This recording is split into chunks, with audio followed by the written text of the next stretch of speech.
Anything you need, Commander? What's your opinion on the last mission? Killing Saren's, who was Benezia anyway? Second in command? Advisor? Anyway, it should set him back a bit. I'm sure Dr. Tassoni's hurting, though. Poor kid.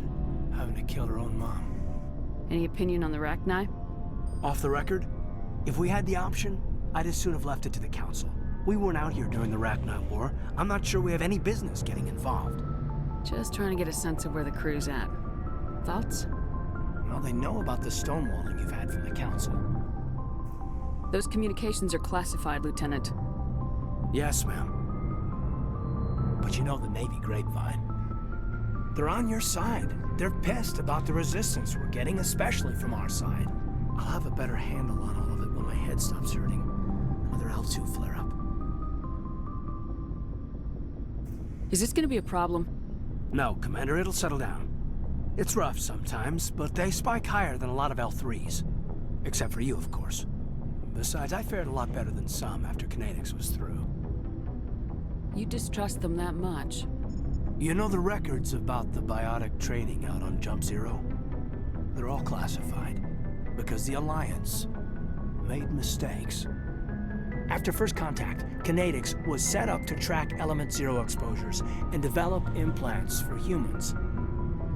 Once we had an embassy on the Citadel, Kinetics could bring in experts instead of taking it slow. The only experts would have to be aliens. Dead on. Turians, actually. That's why Kinetics kept it a secret. They were afraid of what people back home would think, asking the Turians for help when we just fought a war with them. The Asari would have been more acceptable than the Turians. Yes, but the company didn't go through the Citadel. It would have made Earth look weak, so they discreetly hired some Turian mercenaries. Is there some reason we couldn't learn it on our own?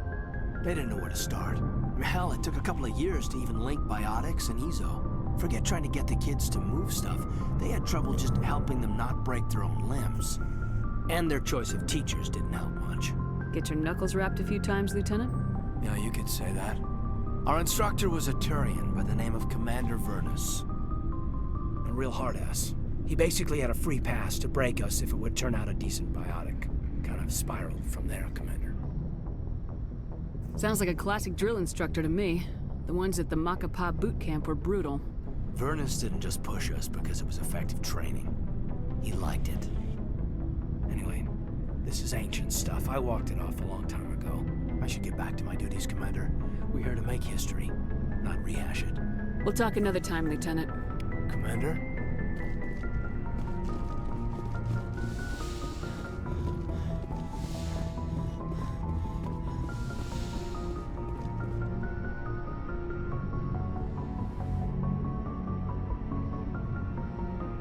If you are here to talk about Benezia's death, you need not bother. She brought it upon herself. Don't pretend it doesn't bother you. She was your mother. She was. But she was not. I prefer to remember Benezia as she used to be, before she was corrupted by Sovereign's power. The best of your mother lives on in you. Her determination, her intelligence, her strength. That is kind of you to say. I appreciate your concern, but I am fine. Benezia chose her path, just as I have chosen mine. I am with you until the end, Shepard. Maybe we could pick up where we left off. You were telling me about your interest in the Protheans. Actually, I think I was talking about my interest in you, and making a fool of myself in the process. As I said, I am not used to dealing with people, especially humans. I did not really know much about your species when we first met, Shepard. I found it hard to take humanity seriously. Your kind always seemed so rushed and high-strung. We don't have the luxury of time. An Asari can live for 1,000 years. We're lucky if we hit 150. That is true. At first I thought that was a weakness of your species. After spending time with you and your crew, however, I think it may actually be an advantage. You humans are creatures of action. You pursue your goals with an almost indomitable determination. It is an admirable trait, but also an intimidating one. You're scared of us? Unfortunately, the rest of the galaxy sees humanity as something of a bully. You run over anyone in your path to get what you want. It is up to people like you to change their minds, Shepard. I'm doing the best I can, Liara. There is a reason the Council chose you to become a Spectre. They saw something special in you. The best of what humanity has to offer. I looked into your history.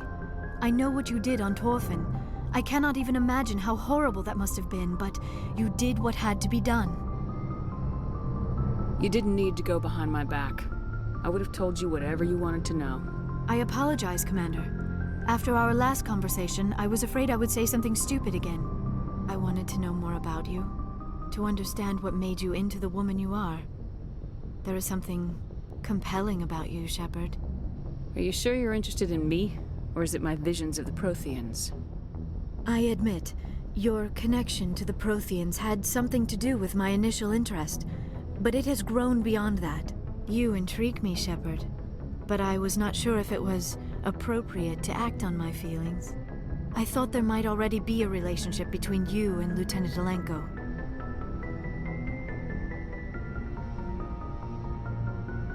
The Lieutenant and I are just friends. Nothing more. My mistake, then.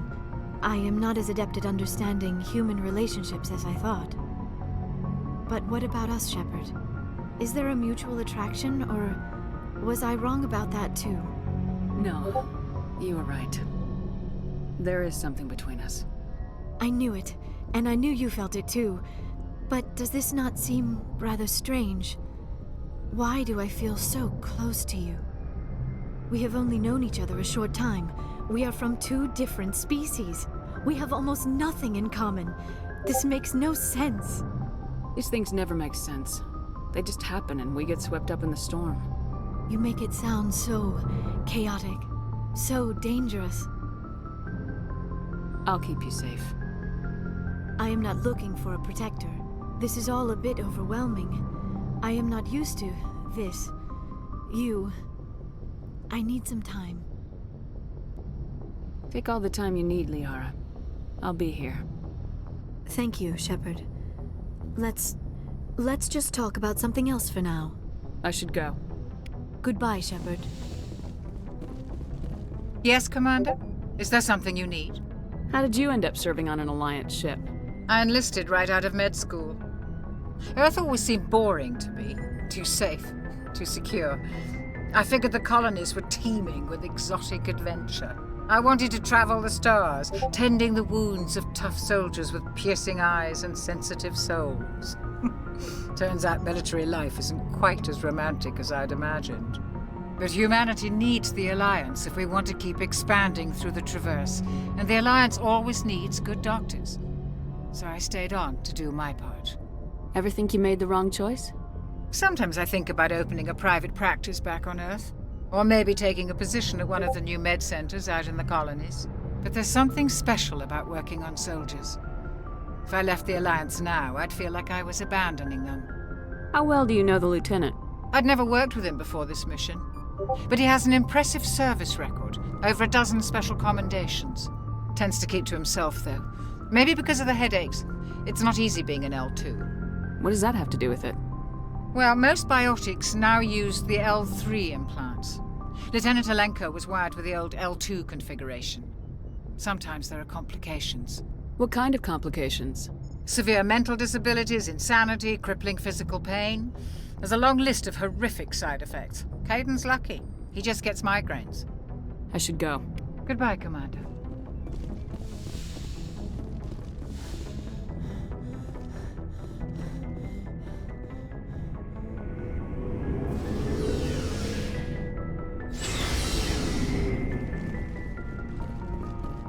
Commander, good to see you. You've been with C-Sec a while. Have you seen much action? Well, not as much as you, but yeah, I've seen some interesting things. I bet you have. Anything in particular that stands out? I remember this Solarian geneticist I was sent to investigate. That case was a bit disturbing. What happened? Why were you investigating him? I was tasked with tracking black market trade on the Citadel. Most of it harmless, nothing I needed to pursue. But during the course of my investigation, I noticed an increase in the trade of body parts, organs mostly. We usually get a few of those, but not the numbers I was seeing. We weren't sure if there was a new black market lab or if some freak was harvesting organs from citizens. You've seen this before on the Citadel? Every so often, some lab sells unwanted parts through the black market, but they're not as bad as the psychos. I remember this one L-Corps diplomat we caught in my first year on the job. He was hacking people up and selling their organs. Had the station in a bit of a panic. But this case wasn't that clear-cut. Turns out there was more going on than we first realized. So how did you figure out what was happening? First, we got a hold of a sample and ran DNA tests. The weird thing was, the match led us to a Turian who was still alive and was very convinced he'd never lost his liver. After a bit of digging, I discovered this Turian worked briefly for Dr. Salion, the geneticist. So I went to his lab hoping to find evidence of cloned organ development, but there was nothing. No Salarian hearts, no Turian livers, not one Krogan testicle. You're kidding, right? Why would anyone want Krogan testicles? Some Krogan believe that testicle transplants can increase their virility, counteract the effects of the genophage. It doesn't work, but that doesn't stop them from buying. They'll pay up to 10,000 credits each. That's 40,000 for a full set. Somebody's making a killing out there. What'd you do about the geneticist? I brought in some of his employees for interrogation to see if I could get them to talk. While I was interviewing one of them, I came across something suspicious. Good thinking.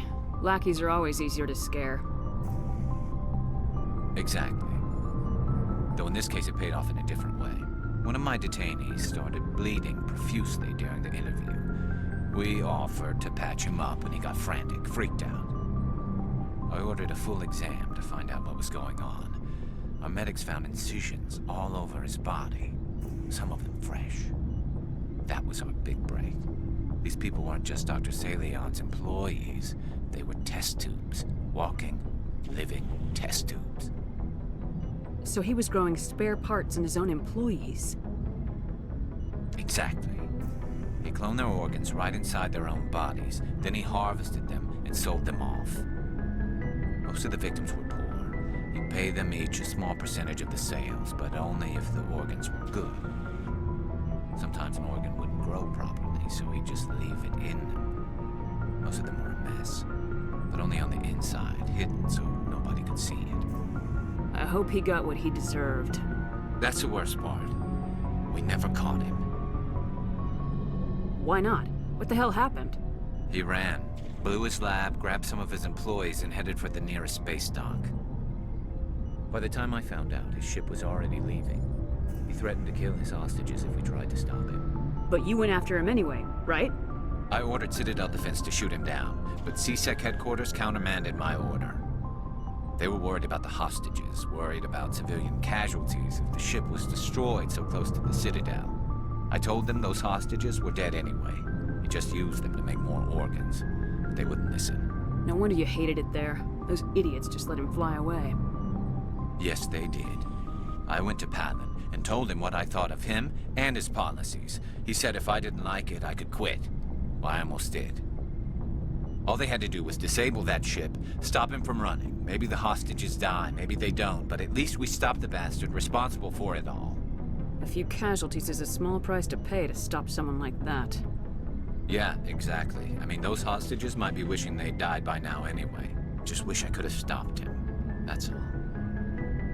Do you have any idea what happened to Dr. Salion? I sent out feelers from time to time, hoping to find something. I thought I'd found him a while back. He changed ships and changed his name to Dr. Hart, his idea of a joke, I guess.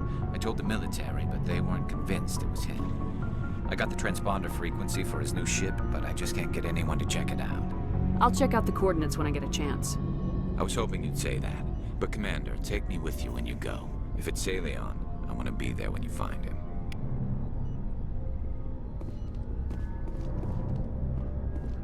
Commander?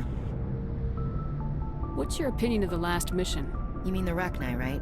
They were dangerous, Commander. They proved that 2,000 years ago. You made the right decision, ma'am. You know, you really should talk to T'Soni about her mom. She has to be hurting. Just saying, Commander. Do you have a few minutes to talk? One-on-one? Sure. I was just watching some mail from home. Oh, before I go, we saw Caden in a news vid about the Normandy. He's cute. Later, sis. Let's pretend this never happened. Are you interested in the Lieutenant, Chief? Fraternization is against regulations, ma'am. Don't ask, don't tell. What's up? You didn't come by to eavesdrop on family mail. Chief, should you be that casual with your commanding officer? Sorry, Commander. Too much in the family mindset. My sisters and I have always been close. With Dad on duty so much, I had to help Mom raise them. Next you'll tell me you all ran across green fields singing show tunes. Don't knock show tunes. I might have to take exception. Things were tense between Sarah and me for a while. Then we bonded. Sounds like a story. Feel like sharing? Sarah got herself a boyfriend who wanted to go faster than she did, Mike. I didn't think he was a bad kid, just pushy. Lynn would send me these worried vid mails, and I'd tell her to relax. Where were you when this was going on? I was on active duty. Sarah's graduating high school this year. This was only a couple of years back. They were on Amaterasu. At the time, I was assigned to Chernobog. Same cluster, but a dozen LY away. Close enough to talk regularly, too far to make it back in an emergency. I couldn't afford a fast packet flight. You ask me, boys need a cold shower that lasts from age 12 to 25. They have their uses, ma'am. Not all of them keep their brains in their pants. Mike thought they'd go for a romantic walk in the woods, 'cause he figured it was past time they did the deed. She levered Mike face first into a tree and left. Didn't have a scratch on her. Good thing Mom and Dad had us all learn some kind of self-defense. I took emergency leave and walked Sarah to school for a few days. You said all of your sisters learned self-defense? Lynn did pistol practice, but didn't like it. She's kind of nervous. Sarah took Aikido. Abby decided to learn the sword. She always was a little weird. Likes big skirts and tops you have to tie her into. They do great things to her figure, though. So, what did you learn? One of Dad's friends taught me Marine hand to hand. You said all of your sisters learned self-defense? Lynn did. They do great things to her figure, though. Sarah couldn't have been fond of you escorting her. Embarrassed the hell out of her. But it was worth it in the end. My last day out, Mike was waiting for us. Sarah had told her friends, so everyone at school knew what he did. He wasn't happy. I wanted to snap him in half, but Sarah gave me this look, this let me handle it, I need to do this alone look. She kept her cool, God bless her, as he screamed in her face. She just let him vent. Then he tried to punch her. I swear, she just flowed around him. Next thing I knew, he's face down on the sidewalk, and there's blood everywhere. She cracked him in the face. Good. When he swung, she wasn't there anymore, and he fell. She helped him stop the bleeding and had me call an ambulance. She told the paramedics he fell. Before they took him to the hospital, Mike touched Sarah's arm. I thought he was gonna end up on the ground again. But he hung his head, whispered, "I'm sorry," and started crying. And she hugged him. The Williams women are a decisive bunch, Commander. We do things when we're ready. Not before, not after. You were right about one thing. That wasn't interesting. And where was your father during all this? Dad always wanted to serve in space, but he wanted us to have real ground under our feet. He'd say, space is beautiful, but you can't raise a family there. I cannot rest from travel. I will drink life to the lees. All times I have enjoyed greatly, have suffered greatly, both with those that loved me and alone. For always roaming with a hungry heart, much have I seen and known, cities of men and manners, climates, councils, governments. Poetry. You gonna bore the enemy to death, Marine? Dad'll work on Geth, but I'll give it a shot. Just like to remember why we fight. Ulysses was my dad's favorite poem. Every time he shipped out, he recorded me reading it. He had a dozen versions when he retired. He must have been a very boring man. He also brewed his own beer and played a mean baritone sax. Dad passed on a few years back. He's probably still watching, though. He's not a zombie, is he? You know, from heaven, wherever that is. That's not a problem with you, is it? That I believe in God? That depends on whether you have a problem with people who don't believe in God. Commander, I'm not some kind of zealot. I believe in God. What everyone else believes is their business. I should get back to my duties. Didn't mean to take up so much of your time. Dismissed, Chief. Ma'am. What do you want, Shepard? Why did you become a mercenary? Lots of reasons. Such as? Such as, I needed to get out of our system. I needed to eat. I needed to survive. Why not stay and help your people? I tried to help. That's why I had to leave. What happened? I was betrayed. I was head of a small tribe. We were trying to restore order after the war, but the other tribes were against us. They followed Jared, one of the few warlords who survived the war with the Turians. But he was old, and so were his ideas. He wanted to continue the war. He wanted us to fight. Turians, Solarians, each other. It didn't matter who, as long as we were fighting. What did you want? I just wanted Jared to shut up, to stop his ranting. I wanted him to stop leading the tribes astray. But he couldn't understand how much things had changed. We didn't have the numbers to go to war. Even if we did, the genophage made sure we couldn't replenish our numbers fast enough. I told them all to forget about war. We needed to focus on breeding, at least for one generation. And for a while, we were getting through. Some of the tribes started coming around. I take it the warlord didn't appreciate that. No, he didn't. He arranged a crush with the tribes, a meeting on neutral ground. He wanted to talk. We met at the Hollows, near the graves of our ancestors. The skulls of our dead laid bare to remind us where we come from, and where we all go. It's as sacred as any Krogan place can be. Violence is forbidden. Sounds like a trap to me. You must have suspected as much. I did. But when your father invites you to a crush, well, there are some laws that even we hold sacred. Jared was your father? He was. Until that day. We talked, but we didn't get anywhere. When it was clear that I wouldn't join him, he gave the signal. His men leapt from the graves of our ancestors like Krogan undead. The few that were loyal to me died quickly. I escaped with my life, but not before I sank my dagger deep into my father's chest. That is why I left, and that's why I'll never go back. You must have family other than your father. Don't you miss them? You trying to make me cry, Shepard? I've got some unfinished business with my family, but that's all. What kind of business?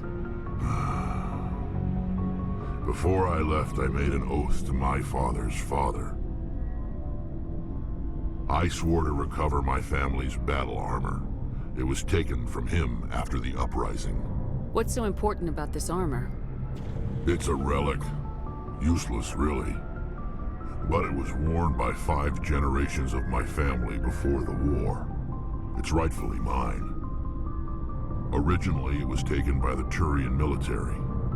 We weren't allowed armor or weapons after the war. Now, it's in the hands of Taun Actus, a Turian scum who collects relics from the war. He's made millions selling Krogan artifacts that were stolen from my people. He's got several bases where he stores his goods, all fortified and guarded. I just don't know which base has my family's armor. Just tell me where to start looking. I'll upload the data to your nav system. But Commander, I want to be there when you find him. So long, Rex. Shepard.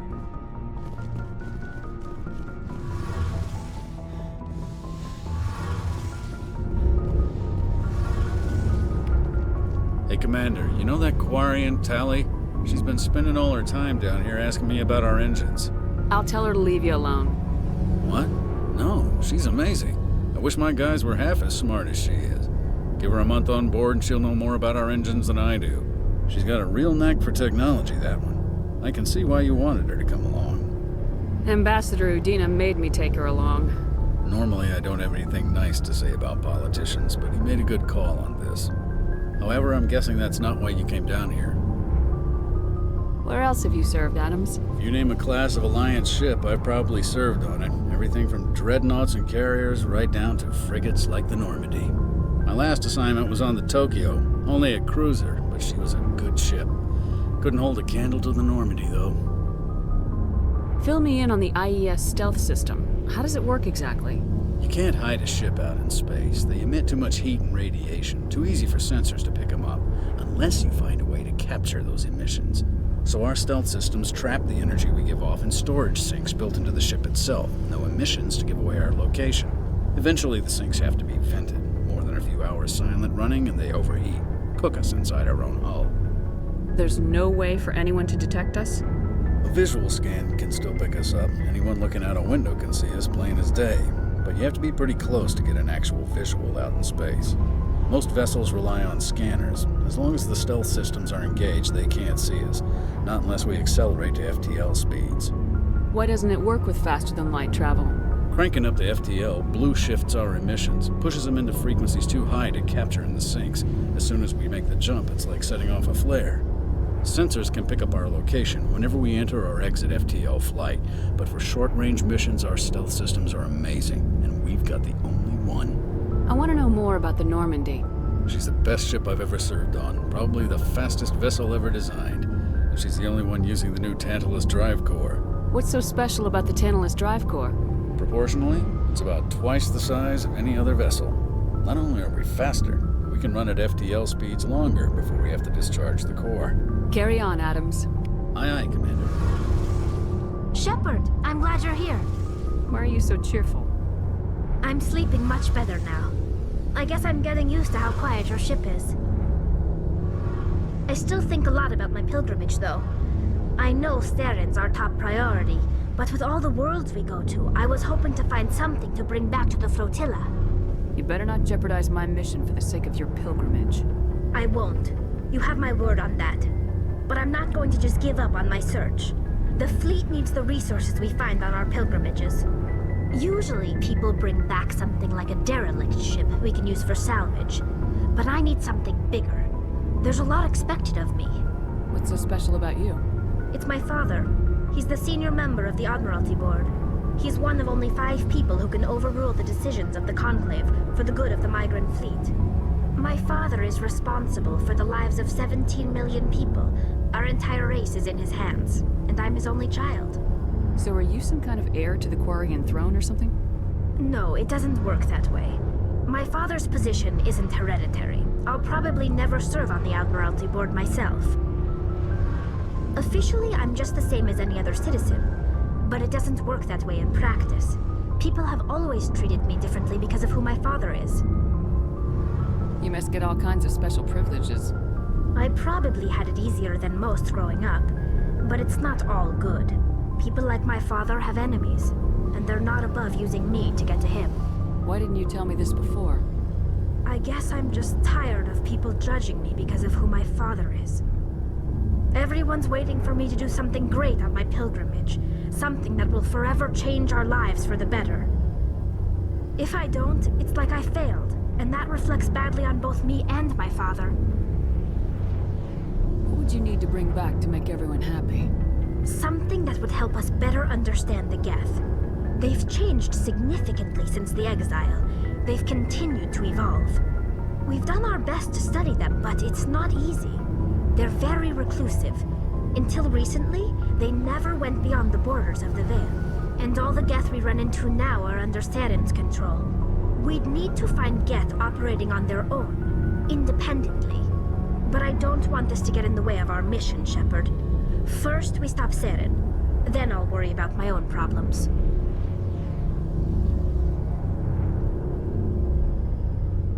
What was your father like?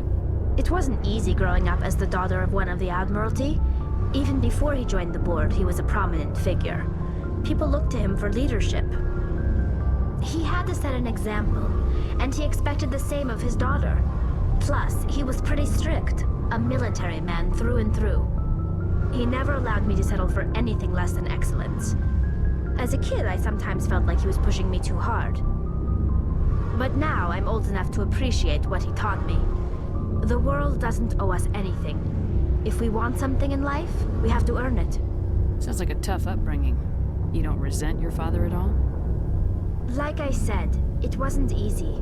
My father's not the kind of person you bond with, and he wasn't around all that much. Too busy. People counted on him, and he took his duties seriously. Even when he was around, he always seemed a bit distant, like his mind was always somewhere else. Come to think of it, I can't ever remember seeing him smile. Not once. It's like he was always weighed down by all that responsibility. I mean, I know he cares about me, but he never really showed it, not in the usual way. I guess the best thing I can say about my father is that I respect him. Where was your mother in all this? Mother was around, but she always seemed to kind of blend into the background. Almost like she was overshadowed by my father. He tends to do that to people. She passed on about 5 years ago. Some airborne virus that swept through the fleet. Happens sometimes when the filters start to break down. I think my father took it pretty hard. After she was gone, he became even more focused on his work. I think that was his way of dealing with the grief. I want to talk about something else. Like what? I should go. See you later.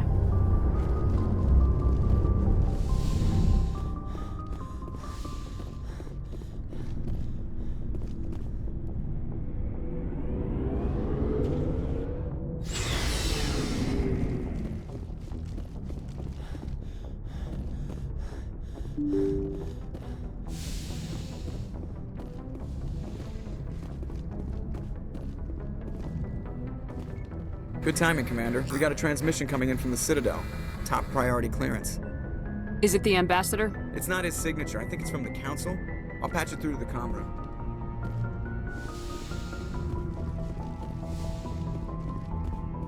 Commander Shepard, we've received information that may be critical to your mission against Saren. You didn't seem that interested in helping me before. Why now? The Council agreed that Saren was dangerous, Commander. That was why we made you a Spectre. We only balked at unleashing the full force of the Citadel fleet against him. Nobody on the Council wants to see you fail, so we contacted you with this latest information. We've received an urgent message from one of our infiltration regiments in the Traverse. You mean spies? Spectres tend to attract attention, Commander, but they are only one arm of the Council. Special task groups are often a better option for monitoring developing situations. We currently have several infiltration units scattered throughout the border regions of Citadel space. This particular unit was gathering intel on Saren. I don't like being kept in the dark. We can't have you racing around the galaxy chasing false leads, Commander. We only contacted you because we feel this may be significant. Unfortunately, the message we received was little more than static. The infiltration team must be in a situation where they can't set up proper interstellar communications. But the message was sent on a channel reserved for mission-critical communications. Whatever they were trying to tell us, we know it was important. Considering your interest in Saren, we thought you might want to investigate this. Find out what happened to our team. The signal originated from the planet Vermeer. A missing infiltration team's not my problem. Clean up your own mess. That unit may have sacrificed their lives to get this message out. Saren is up to something on Vermeer. You'd see that if it weren't for your stubborn human pride. I will find Saren, but I'm doing it my way. The Council prefers not to become involved in the specifics of Spectre activities. We only want you to be aware of all your options, including Vermeer. Good luck, Commander Shepard. We will keep you advised if we learn anything else.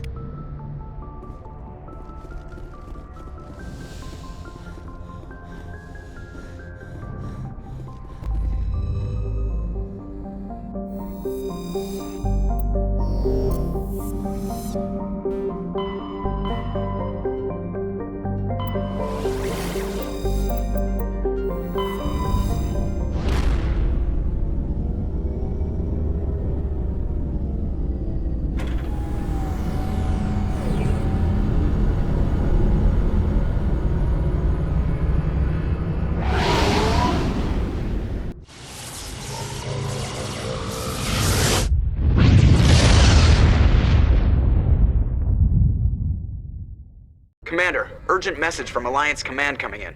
I'll patch it through. Shepard, this is Admiral Hackett from Alliance Command. We've got a situation here, and you're the only one that can handle it. How come every time there's a problem, you end up running to me? You're a Spectre, Shepard. And this isn't some run-of-the-mill mission. There's an Alliance training ground where we test weapons and technology in live-fire simulations. One of the VIs we use to simulate enemy tactics in the drills is no longer responding to our override commands. It's gone rogue. Synthetic intelligence is a dangerous technology, Admiral. VI support is critical to our military success. They process thousands of status reports and react in nanoseconds. No human can do that. But as advanced as this thing is at military strategy, it's still just a VI. It's not self-aware, and it's completely disengaged from any networks.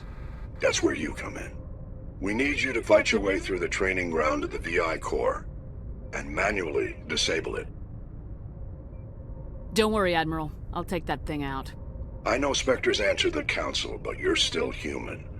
You're still part of the Alliance military, and right now we need you. The VI controls all the facility's weapons, drones, and automated defenses. You're the only one that can pull this off, Shepard. Good luck.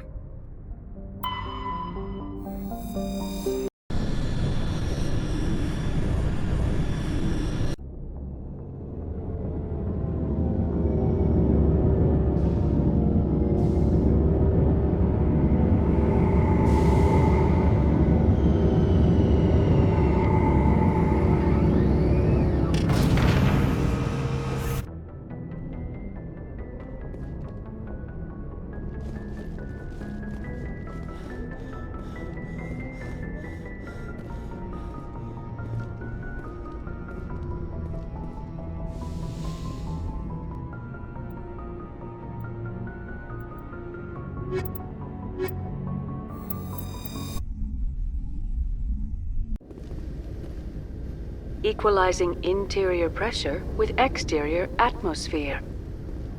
Logged.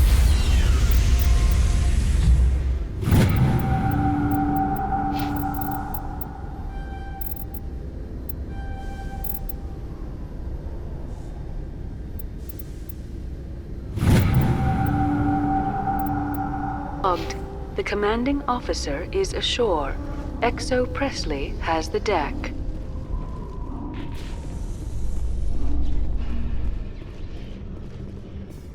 Reporter Kalisa Al-Jilani recently attempted to land an interview with Commander Shepard, the first human Spectre. When pressed on the issues, however, Commander Shepard reportedly lost control and assaulted the reporter. We'll have exclusive footage later today.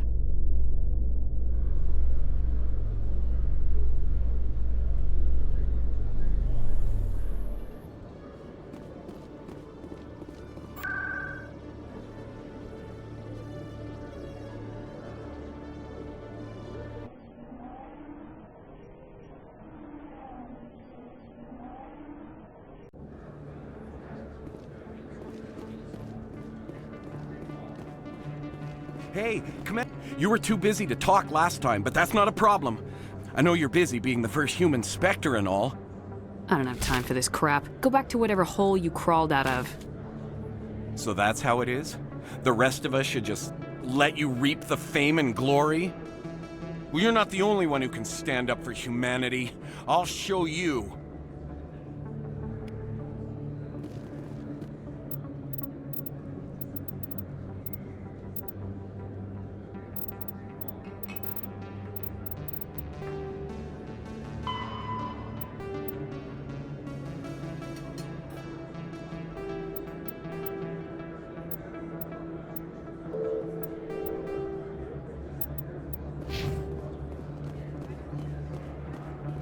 Oh, sure, I can return that for you. Thanks.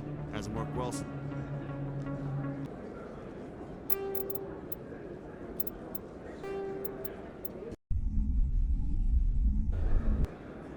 Oh, sure, I can return that for you. Hey, you were too busy to talk last time, but that's not a problem.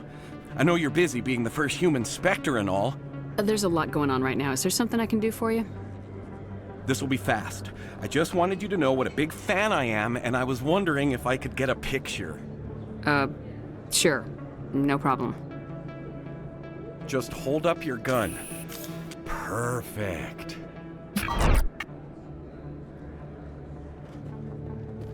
Thanks again, Commander. I'm gonna hang this in my living room. My wife will love it.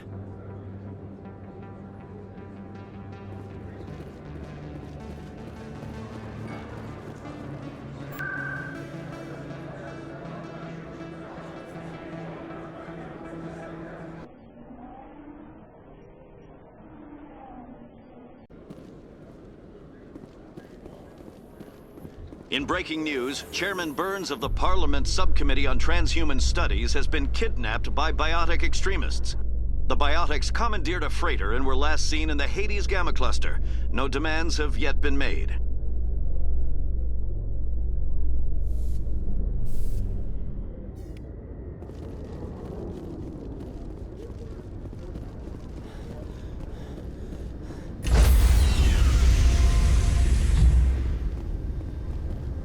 Stand by, shore party. Decontamination in progress. Logged. The commanding officer is aboard. XO Presley stands relieved.